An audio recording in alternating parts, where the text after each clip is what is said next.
ஏற்கனவே பெண்கள் மற்றும் குழந்தைகளின் பாதுகாப்புக்காக சிங்கப்பெண் அதிரடி படை என்ற திட்டம் தொடக்க நிலையில் இருக்கின்றது.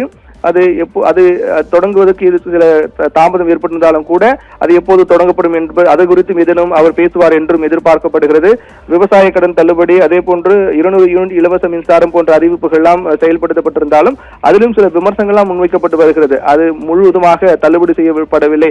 தேர்தல் வாக்குறுதி கொடுத்தது ஒன்று, செயல்பாடு என்பது வேறு விதமாக இருக்கிறது என்றும், அதே போன்று 200 யூனிட் இலவச மின்சாரத்தை பொறுத்தவரையிலும் அது மாதம் கொடுக்கப்படும் என்று கூறியிருந்தார்கள் தேர்தல் வாக்குறுதியின் போது. ஆனால் நடைமுறைப்படுத்தும் போது 2 மாதத்துக்கு ஒரு முறை, அது 500 யூனிட்டுக்குள்ளாக பயன்படுத்துவதற்கு மட்டும்தான் என்ற ஒரு நடைமுறை வந்திருப்பது என்பதும் தேர்தல் வாக்குறுதி கொடுக்கப்படும் முரணாக இருக்கின்றது எல்லாம் பல விமர்சனங்கள் முன்வைக்கப்பட்டு வருகின்றது. அதற்கும் அவர் பதில் கொடுப்பார் என்றும், அதுபோல் இதை சார்ந்த சில விடயங்களும் அவர் குறிப்பிட்டு பேசுவார் என்றும் எதிர்பார்க்கப்படுகிறது.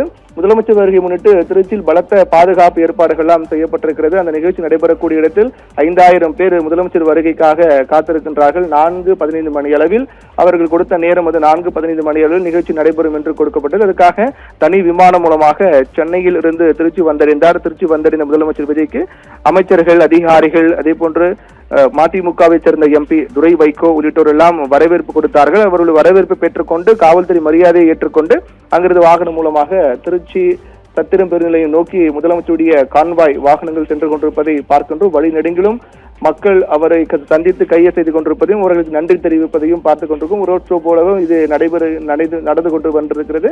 இன்னும் சில நிமிடங்களில் அவர் நிகழ்ச்சி நடைபெறக்கூடிய இடத்துக்கு வருகை தர இருக்கின்றார். திருச்சி கிழக்கு தொகுதியை பொறுத்தவரை ஏற்கனவே கூறியது போல 90,000 வாக்குகளுக்கு மேல் பெற்று 20,000 வாக்கு வித்தியாசத்தில் அவர் வெற்றி பெற்றிருந்தாலும் 2 தொகுதியிலும் அவர் வெற்றி பெற்றது திருப்புமுனையை தான் ஏற்படுத்தியது. அந்த அடிப்படையில் தான் இந்த தொகுதியை அவர் ராஜினாமா செய்த காரணத்தால் இதோடு சேர்த்து மற்ற 4 தொகுதி 5 தொகுதிகளுக்கும் சட்டமன்ற தேர்தல் இடைத்தேர்தல் வர இருக்கின்றது. அப்போ இடைத்தேர்தல் வரும்போது கூட, இடைத்தேர்தல் அறிவிக்கப்பட்டாலும் கூட, கட்சியின் சார்பாக தாவேகாவின் சார்பாக வேட்பாளர் நிறுத்தப்பட்டாலும் கூட அவர்களுக்கு ஆதரவாக பிரச்சாரம் செய்யக்கூட முதலமைச்சர் விஜய் வருவார். அப்படி பார்க்கும்போது அந்த நேரத்தில் அவர் பேச போவது, அதற்கு முன்னதாக நன்றி தெரிவிக்கும் நிகழ்ச்சியில் அவர் என்ன பேச போகின்றார், இந்த தொகுதியை அவர் ராஜினாமா செய்ததற்கான காரணம் என்ன உள்ளிட்ட விடயங்கள் எல்லாம் குறிப்பிட்டு அவர் பேசுவார் என்று எதிர்பார்க்கப்படுகிறது. பொது சட்டப்படி 2 சட்டமன்ற தொகுதியிலும் அவர் உறுப்பினராக தொடர முடியாது என்ற அடிப்படையில் அவர் திருச்சி கிழக்கு தொகுதி ராஜினாமா செய்தார். இந்த தொகுதி ராஜினாமாவுக்காக இந்த தொகுதி தேர்வு செய்ததற்கான காரணம் என்ன என்பது குறித்தும் அவர் நிச்சயமாக பேசுவார் என்று எதிர்பார்க்கப்படுகிறது.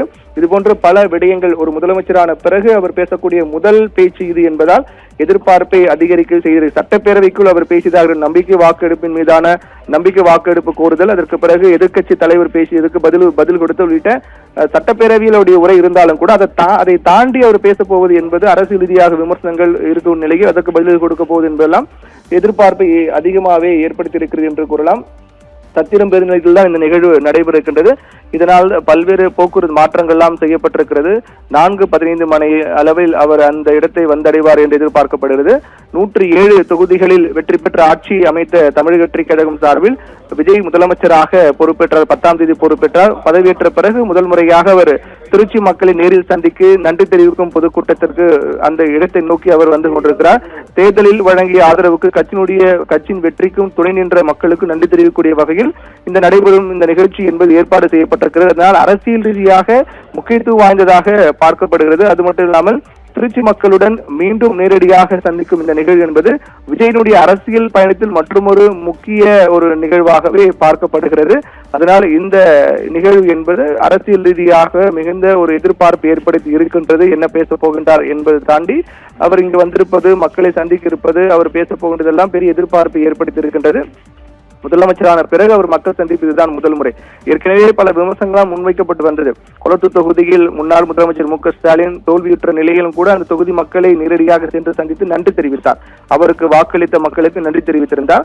ஆனால் அப்போது விமர்சனங்கள்லாம் முதலமைச்சரான பிறகும் வெற்றி பெற்ற பிறகும் ஏன் இன்னும் தொகுதி மக்களை சந்திக்கவில்லை என்றெல்லாம் கூட அரசியல் ரீதியாக விமர்சனங்கள் எல்லாம் முன்வைக்கப்பட்டு வந்தது. அதற்கெல்லாம் அந்த விமர்சனங்கள் எல்லாம் பதிலடி கொடுக்கும் விதமாகவே இந்த நிகழ்வு அமைந்திருப்பதை பார்க்கின்றோம். இந்த நிகழ்வுக்காக பல ஏற்பாடுகள் எல்லாம் செய்யப்பட்டிருக்கின்றது. 1000க்கும் மேற்பட்ட போலீசார் பாதுகாப்பு பணி ஈடுபட்டிருக்கிறார்கள்.